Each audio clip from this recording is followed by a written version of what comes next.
Assalamualaikum warahmatullahi wabarakatuh. Nama saya R. Aditya Novriyadi dari kelas 2 MPIA 1 akan menjelaskan makalah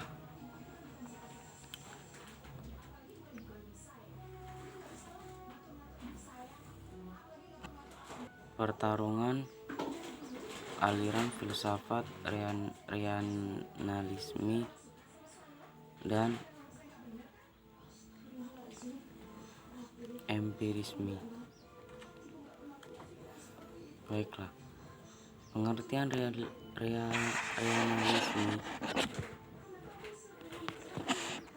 dan empirisme.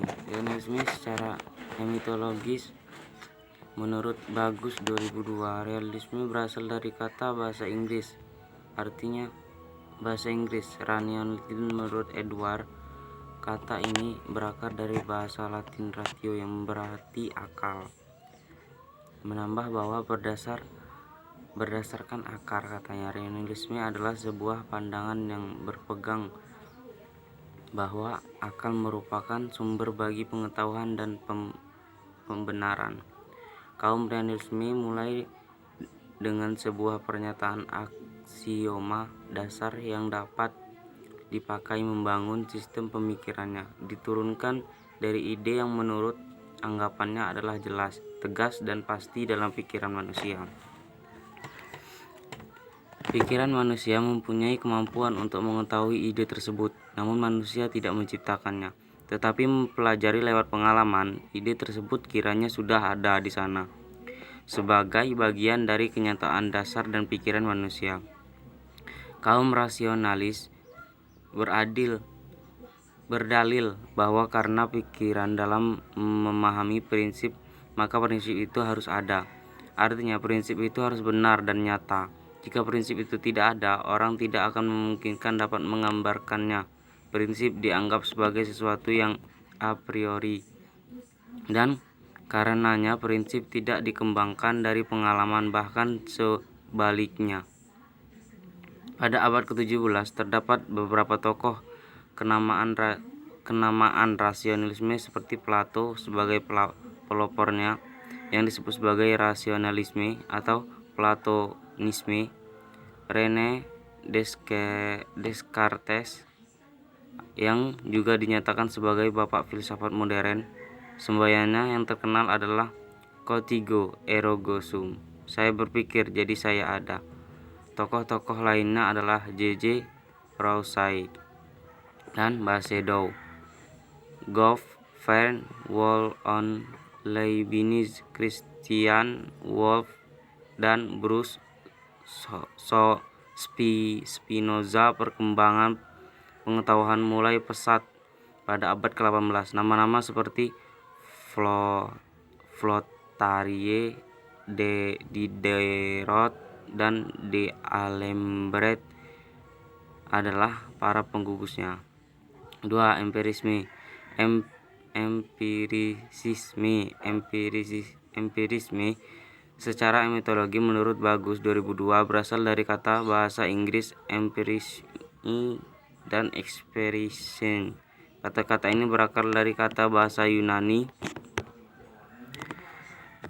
yang empiria, dan dari kata experia yang berarti berpengalaman. Dalam berkenalan dengan terampil untuk sementara, menurut Laki 2000, berdasarkan akarnya, katanya empirisme adalah aliran dari filsafat yang berpandangan bahwa pengetahuan secara keseluruhan atau parsial didasarkan pada pengalaman yang menggunakan indera.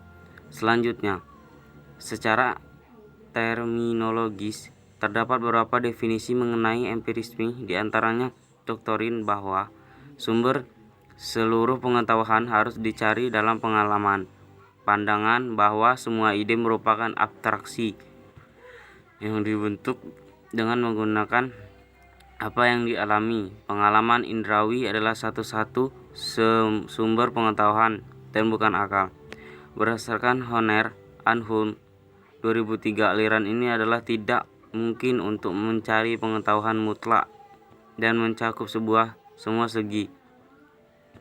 Apalagi bila di dekat kita terdapat kekuatan yang dapat dikuasai untuk meningkatkan pengetahuan manusia, yang meskipun bersifat lebih lambat, namun lebih dapat diandalkan. Kaum empiris cukup puas dengan mengembangkan sebuah sistem pengetahuan yang mempunyai peluang besar untuk benar, meskipun kepastian mutlak tidak akan pernah dapat dijamin.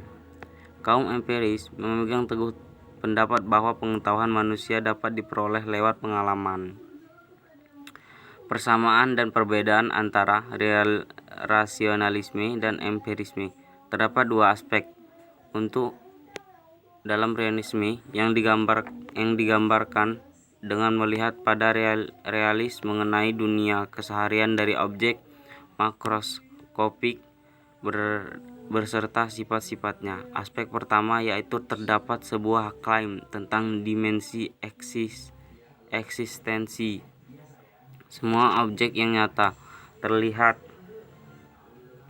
Sementara itu, aspek yang kedua dari realisme tentang dunia keseharian dari objek makroskopis berserta sifat-sifatnya memiliki dimensi kebebasan dalam hal kepercayaan yang dianut seseorang, bahasa yang digunakan, skema konseptual, dan sebagainya. Realisme atau generik, sifat dan penjelasan yang masuk akal dari paham realisme merupakan isu-isu yang hangat diperdebatkan dalam metafisik kontemporer mengenai berbagai objek dalam kehidupan sehari-hari.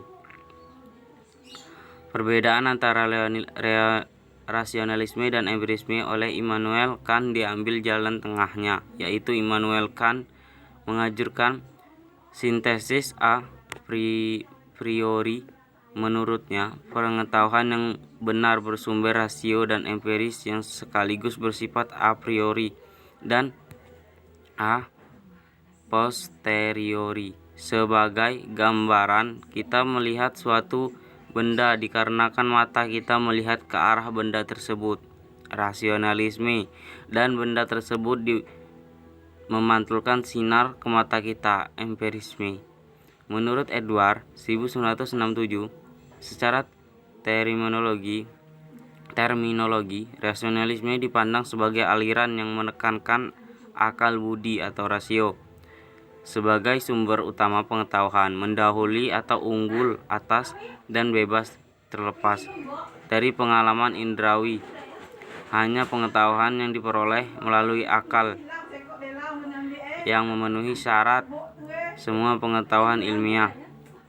Pengetahuan hanya dipakai untuk mempertegas pengetahuan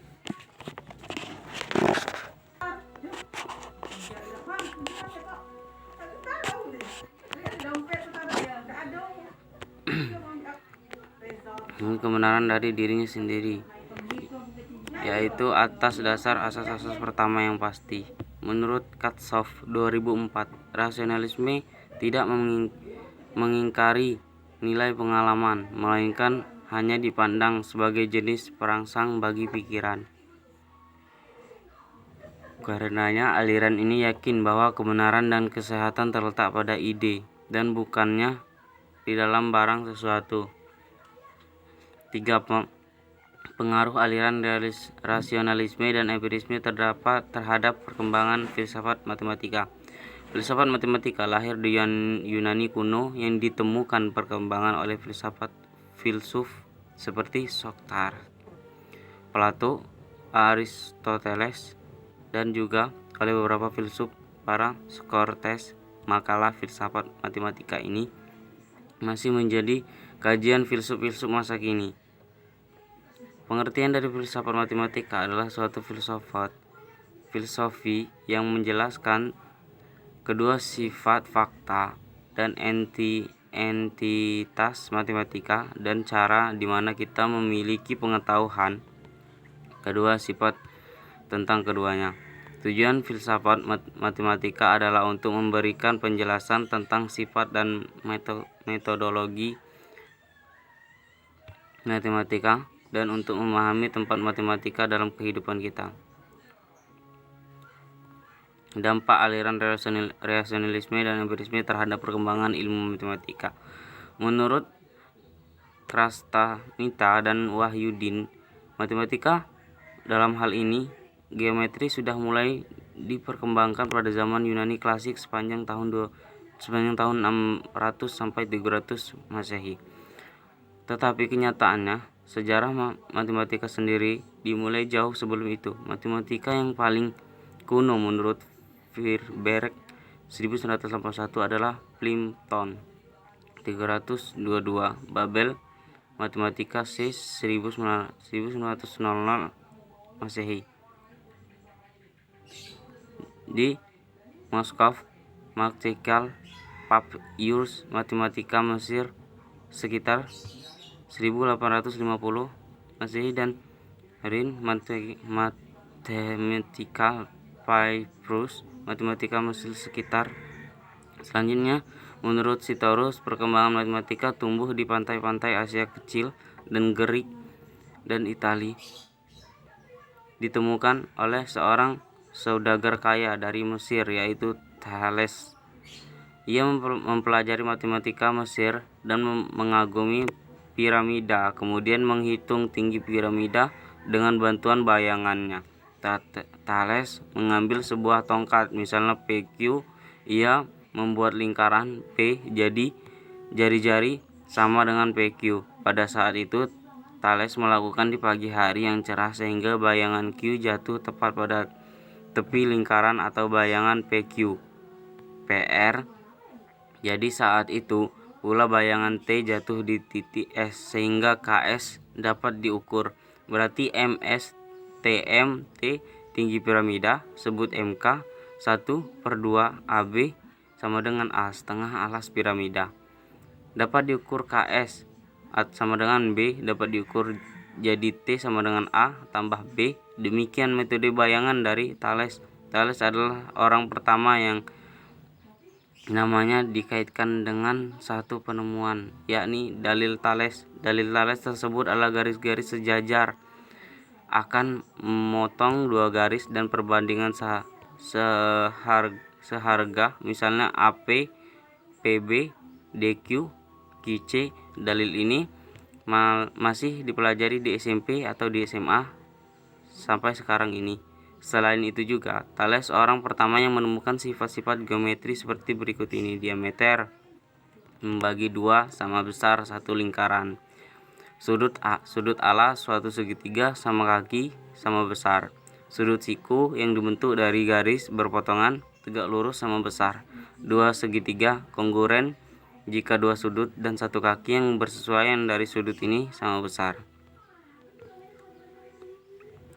Berdasarkan perbedaan persamaan dari paham rasionalisme dan empirisme, maka kontribusi kedua paham tersebut terdapat perkembangan matematika antara lain dalam hal pembuktian suatu teorema yang dengan menggunakan akal atau rasio dan pengalaman indera empirisis untuk merangsang ingatan dan membawa kesadaran terhadap pengetahuan yang selama itu sudah ada di dalam pikiran.